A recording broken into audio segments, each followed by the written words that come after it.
নমস্কার বন্ধুরা, অনেক দিন পর তোমাদের সামনে আরও একটি নতুন ভিডিও নিয়ে আমি হাজির হয়েছি। এতদিন আমি ভিডিও বানাতে পারিনি কারণ খুব ব্যস্ত ছিলাম সেই কারণে। তো প্রথমে তোমাদেরকে ধন্যবাদ জানাতে চাই, তোমরা আমার সঙ্গে আছো, আমার ভিডিওগুলো দেখছো, তাতে আমি অনেক খুশি। তো আরও একবার ধন্যবাদ দিয়ে আমি আমার ভিডিও শুরু করব। তো আজকের এই ভিডিওতে আমি ক্যালকেরিয়া সালফিউরিকা মেডিসিনটি সম্পর্কে আলোচনা করব এবং তোমাদেরকে নতুন কিছু তথ্য দেওয়ার চেষ্টা করব যাতে তোমরা ভালোভাবে শিখতে পারো এবং এই বিষয়ে জানতে পারো এবং বুঝতে যাতে তোমাদের সুবিধে হয়। সব সময় আমরা বই পড়ে কিন্তু সব কিছু বুঝতে পারি না। ওকে, চলো। ক্যালকেরিয়া সালফিউরিকা মেডিসিনটি প্রথম যিনি আবিষ্কার করেছিলেন তিনি হলেন হেরিং। কনস্ট্যান্টাইন হেরিং সর্বপ্রথম ক্যালকেরিয়া সালফিউরিকা মেডিসিনটি আবিষ্কার করেছিলেন এবং পরবর্তীকালে আমাদের বায়োকেমিক মেডিসিনের প্রতিষ্ঠাতা যিনি শুশলার, তিনি কিন্তু এই মেডিসিনটিকে প্রুভিং করেন এবং বায়োকেমিক মেডিসিনের অন্তর্গত করেন। এই মেডিসিনের কেমিক্যাল ফর্মুলা CaSO4 অর্থাৎ কেমিক্যালি আমরা এটাকে CaSO4 হিসেবে চিনে থাকি, রাসায়নিক সংকেত। ঠিক আছে, এবং সিনোনিম কি আছে? সিনোনিম আছে ক্যালসিয়াম সালফেট। সিনোনিম আছে ক্যালসিয়াম সালফেট। এক সেকেন্ড, একটু অসুবিধা হচ্ছে। হ্যাঁ, এবার ঠিক আছে। সিনোনিম ক্যালসিয়াম সালফেট, অর্থাৎ সমার্থক শব্দ আমরা ক্যালসিয়াম সালফেট ইউজ করব। এবং কমন নেম কি আছে? কমন নেম আছে তোমার জিপসাম। জিপসামকে আমরা আরও একটি নামে চিনে থাকি, সেটি হলো plaster of Paris. Plaster of Paris নামে আমরা চিনে থাকি এবং প্লাস্টার অফ প্যারিস দিয়ে আমরা বিভিন্ন ধরনের মূর্তি বানাই। আমরা ছোটোবেলায় অনেক জায়গায় মূর্তি বানিয়ে নিয়ে গেছি, অর্থাৎ স্কুলের যখন কর্মশিক্ষা মানে পরীক্ষা হতো তখন ব্যক্তিগতভাবে আমিও তো অনেক বানিয়ে নিয়ে গেছি।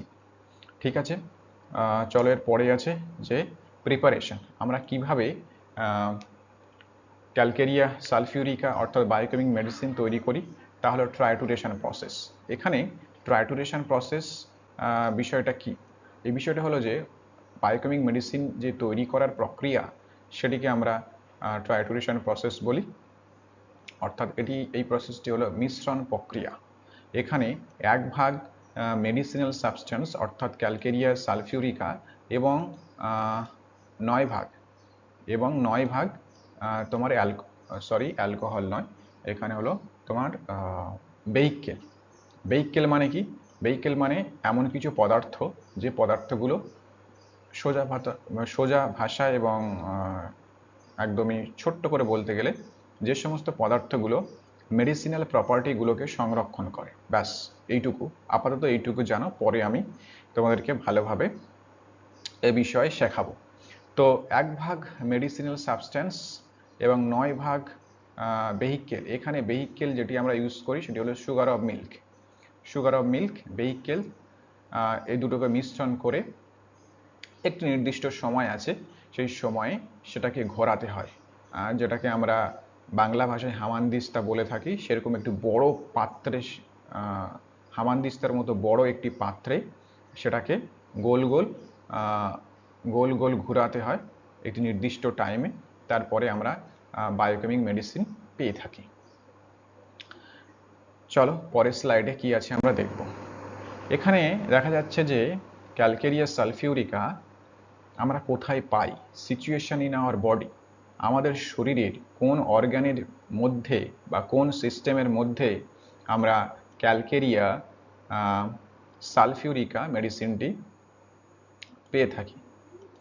ঠিক আছে, তো আমরা জানি যে প্রত্যেকটি বায়োকেমিক মেডিসিন আমাদের শরীরের বিভিন্ন অর্গান এবং বিভিন্ন সিস্টেমকে কভার করে, এবং যদি সেই নির্দিষ্ট বায়োকেমিক সাবস্টেন্সটির অভাব ঘটে, তখন কিন্তু সেই অর্গান এবং সেই সিস্টেমটি প্রথমেই ক্ষতিগ্রস্ত হয়, তাদের কার্যকলাপ বিঘ্নিত হয় এবং পরবর্তীকালে অন্যান্য সিস্টেম বা অন্যান্য অর্গান কিন্তু তাদের প্রভাবে আক্রান্ত হয়। ঠিক আছে, তো চলো দেখো দেখো in bile juice comes from liver, অর্থাৎ এই যে ক্যালকেরিয়া সালফিউরিকা মেডিসিনটি আমরা কোথায় পাই না, বাইল জুসের মধ্যে। বাইল জুসটা কি? বাইল জুস হলো এক ধরনের তরল পদার্থ যেটি লিভার থেকে তৈরি হয়। এক ধরনের তরল পদার্থ যেটি কোথায় তৈরি হয় না, লিভারে তৈরি হয়। এবং এই যে নিচে একটা লঙ্কার মতো অংশ দেখতে পাচ্ছ, এখানে এসে জমা হয়। এটি হলো গল ব্লাডার, অর্থাৎ পিত্তথলি। অর্থাৎ বাইল জুস কথার অর্থ হলো তোমার পিত্তথলি, সরি পিত্তথলি না, পিত্তরস। এটাকে আমরা হেপাটিক জুসও বলতে পারি। তো কি করে না, লিভারে তৈরি হচ্ছে এবং গল ব্লাডার বা পিত্তথলিতে এসে জমছে। এবং যখন আমরা খাবার খাই তখন সেই রস কোথায় আসে না, বিলিয়ারি ডাক্ট মাধ্যমে বা কমন বাইল জুসের মাধ্যমে সেটা কি হয় না, ডিউডেনামের সেকেন্ড পার্টে এসে পড়ে। এই যে তোমরা দেখতে পাচ্ছ, এটি আমাদের পাকস্থলী বা স্টোম্যাক। এই স্টোম্যাকের শেষের দিকে যে অংশটি সেটাকে বলা হয় ডিউডেনাম। ডিউডেনামের পার্ট আছে, প্রথম পার্ট এবং সেকেন্ড পার্ট আছে। তো সেকেন্ড পার্টে যেখান দিয়ে তোমার এই যে স্মল ইন্টেস্টাইন শুরু হচ্ছে, সেই অংশটায় এসে পড়ছে এবং আমাদের খাবারগুলোকে হজম করতে সাহায্য করছে। এর সঙ্গে আরও একটি জুস যেটা এসে মিলিত হয়, সেটা হলো প্যানক্রিয়াটিক জুস। এই যে ভিতরে যে হলুদ রঙের যে অংশটা তোমরা দেখতে পাচ্ছ, এটি হলো প্যানক্রিয়াস। ঠিক আছে, তো এই প্যানক্রিয়াস থেকে ইনসুলিন খরিত হয়। সেই ইনসুলিন কি হয় না, আমাদের খাদ্যকে হজম করতেও খুব সাহায্য করে। তাহলে কি বলছে যে বাইল জুস যেটি লিভার থেকে আসছে and is stored in gall bladder, অর্থাৎ গল ব্লাডারে সঞ্চিত হচ্ছে, যেটা আমি আগে বললাম। Acts as a destroyer of red blood corpuscles by extracting their water, অর্থাৎ আমাদের যে আরবিসি রয়েছে, লোহিত রক্তকণিকা, আমাদের শরীরে যে লোহিত রক্তকণিকা রয়েছে, সেই লোহিত রক্তকণিকার একটি নির্দিষ্ট সময় থাকে যে সময়টিতে সে কাজ করে এবং পরবর্তী সময়গুলোতে সে আর কাজ করতে পারে না, তার ধ্বংস হয়। তো ক্যালকেরিয়া সালফিউরিকা সেই ধ্বংসের কাজটি করে, এটা আমরা পরের পয়েন্টে জানব। ফাংশন, কিভাবে ক্যালকেরিয়া সালফিউরিকা আমাদের শরীরে কাজ করছে, সেই ফাংশনটা কিন্তু আমরা এবারে জানব। After a certain period of time unfit RBC is destroyed in liver with the help of the presence of calcareous sulfurica, অর্থাৎ আমাদের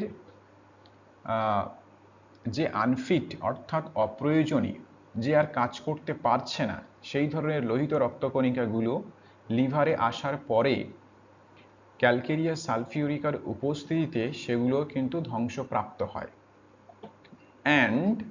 অ্যান্ড এক্সক্রিটেড থ্রো বাইল, এবং কি হচ্ছে না, বাইলের মাধ্যমে এই যে লিভার থেকে যে জুসটা তৈরি হচ্ছে, সেই জুসের মাধ্যমে কিন্তু অপ্রয়োজনীয় ধ্বংসপ্রাপ্ত লোহিত রক্তকণিকাগুলো কিন্তু বেরিয়ে যাচ্ছে। If there is deficiency of calcarea sulphurica, যদি সেখানে ক্যালকেরিয়া সালফিউরিকার ঘাটতি ঘটে, then unfed RBC remains in bile, অর্থাৎ কি হচ্ছে যে আনফিড আরবিসি অর্থাৎ যে লোহিত রক্তকণিকা, সেই অপ্রয়োজনীয় লোহিত রক্তকণিকা, সেগুলো কিন্তু কি হচ্ছে না, ধ্বংসপ্রাপ্ত হতে পারছে না, সেগুলো কিন্তু বাইলের মধ্যে রয়ে যাচ্ছে। Can't excreted and attack mucous membrane and skin, তো যেহেতু তারা ধ্বংসপ্রাপ্ত হচ্ছে না, সেহেতু তারা কি হচ্ছে না, বাইলের মধ্যে রয়ে যাচ্ছে এবং আমাদের মিউকাস মেমব্রেন এবং স্কিনকে আক্রমণ করছে। এখন এই মিউকাস মেমব্রেন মানে কি? মিউকাস মেমব্রেন হলো তোমার স্লেমা ঝিল্লি। আমাদের মুখ থেকে শুরু করে ঠোঁটের পরবর্তী অংশ বা ঠোঁট থেকে শুরু করে একদমই পুরো পায়ুদ্বার পর্যন্ত মলদ্বার পর্যন্ত যে তৈলাক্ত একটি চামড়া বা স্কিন রয়েছে সেটাকে আমরা মিউকাস মেমব্রেন বলি। এবং এই মিউকাস মেমব্রেন থেকে কিন্তু মিউকাস ক্ষরিত হয়। আমাদের নাকের মধ্যে মিউকাস মেমব্রেন রয়েছে। নাক থেকে শুরু করে অর্থাৎ নোস্ট্রিল, নাকের ছিদ্র থেকে শুরু করে একদমই আমাদের ফুসফুসের ভিতর পর্যন্ত সব জায়গায় কিন্তু কি রয়েছে না মিউকাস মেমব্রেন রয়েছে। এবং মিউকাস মেমব্রেন থেকে মিউকাস অর্থাৎ যেটাকে আমরা স্লেমা বলে থাকি, স্লেমা টাইপের এক ধরনের সাদা তরল কিন্তু নির্গত হয় যখন আমাদের মিউকাস মেমব্রেন আক্রান্ত হয়। কি বলছে, produces cater and eruptions. Cater মানে কি? ক্যাটার মানে হলো মিউকাস মেমব্রেনের প্রদাহ, ঠিক আছে, সেটাকে আমরা বলি ক্যাটার। অ্যান্ড ইরাপশনস, ইরাপশনস মানে আমাদের স্কিনের উপরে যখন ছোট ছোট র্যাশ টাইপের বেরোয়, আমরা সবাই জানি র্যাশ বা পিম্পলস, হ্যাঁ, এই ধরনের যখন বেরোয় ইরাপশনস, এগুলোকে বলা হয় ইরাপশনস। হাত দিলে কি করা যায় না, ফিল করা যায় যে কিছু একটা বেরিয়েছে, সেটাকে কি বলছে, ইরাপশনস। এই কাজ করছে। তো চলো পরের স্লাইডে। এরপরে আছে কি জেনারেল অ্যাকশন, অর্থাৎ আমাদের শরীরে বায়োকেমিক মেডিসিন ক্যালকেরিয়া সালফিউরিকা কিভাবে কাজ করছে, অর্থাৎ কিভাবে আমাদেরকে সাহায্য করছে, বা আমাদের শরীরে যখন ঘাটতি ঘটে তখন আমাদের কি ধরনের সমস্যা তৈরি করছে। দেখো, general action, great remedy for suppuration, মানে আমাদের শরীরে যে কোনো জায়গায় যদি কোনো ধরনের পুঁজ তৈরি হয়, সাপুরেশন মানে কি, পুঁজ তৈরি হওয়া। সাপুরেশন মানে কি হলো, সাপুরেশন মানে হলো পুঁজ তৈরি হয়। যদি আমাদের শরীরে কোনো জায়গায় কেটে যায়, কোনো জায়গায় ফোঁড়া হয়, এর পরের পয়েন্টগুলোতে আমি বলবো যে এমন কোনো জায়গা যেখানে পুঁজ ফরমেশন হয়েছে সেই জায়গায় কিন্তু ক্যালকেরিয়া সালফিউরিকা খুবই একটি গুরুত্বপূর্ণ মেডিসিন। দেখো, পুরুলেন্ট ডিসচার্জ, পুরুলেন্ট মানে কি, পুঁজের মতো পুঁজ বেরোচ্ছে। Mucous membrane, serous sac, intestine, cornea and abscess. Mucous membrane মানে আমি বললাম, অর্থাৎ আমি এটা বোঝাতে চাইছি যে ধরো তোমার সর্দি হয়েছে এবং সেই সর্দি হওয়ার জন্য প্রচণ্ড পরিমাণে মিউকাস বা সর্দি বেরোচ্ছে, ঠিক আছে, তো সেক্ষেত্রে কিন্তু আমরা ক্যালকেরিয়া সালফিউরিকা মেডিসিনটি ব্যবহার করব। এবং সেরাস স্যাক্স বলতে এটি তোমার যে ফুসফুসকে নির্দেশ করছে। ফুসফুসে যদি আমাদের প্রদাহ তৈরি হয়, সেখান থেকে যদি ডিসচার্জ হয়, মিউকাস ডিসচার্জ হয়, সেক্ষেত্রে কিন্তু আমরা ক্যালকেরিয়া সালফিউরিকা ইউজ করব। ইন্টেস্টাইন, ইন্টেস্টাইনে মিউকাস মেমব্রেন রয়েছে।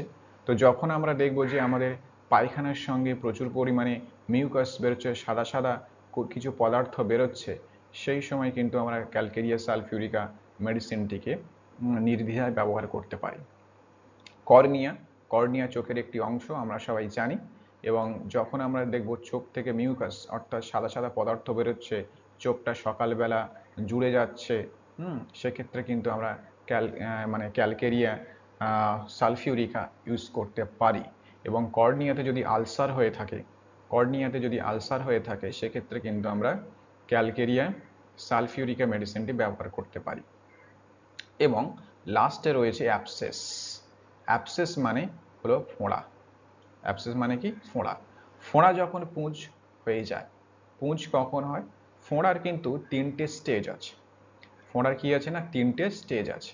প্রথম স্টেজের ইনফ্লেমেশন হয়, মানে ফুলে যায়, তারপরে সেখানে জ্বালা করে, সেখানে গরম হয়ে থাকে, সেক্ষেত্রে কিন্তু আমরা ফেরামফস যে মেডিসিনটি রয়েছে সেই মেডিসিনটি ইউজ করি। বায়োকেমিকের ক্ষেত্রে ফেরামফস সেই মেডিসিনটি ইউজ করি।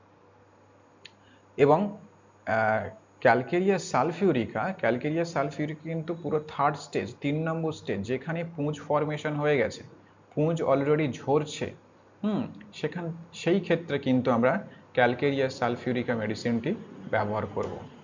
এরপরে আসছে, দেখো, এরপরে আসছে disease with long standing suppurative process, অর্থাৎ আমরা যেখানে দেখব যে আমাদের শরীরের কোনো একটা অংশে অনেক দিন ধরে পুঁজ জমে আছে, সেটা সারতে চাইছে না, বা আমরা সব সময় অবহেলা করি যে কোনো কিছু হলে সহজে ডাক্তারের কাছে যেতে চাই না, যে ওটা হয়েছে কোনো অসুবিধে নেই।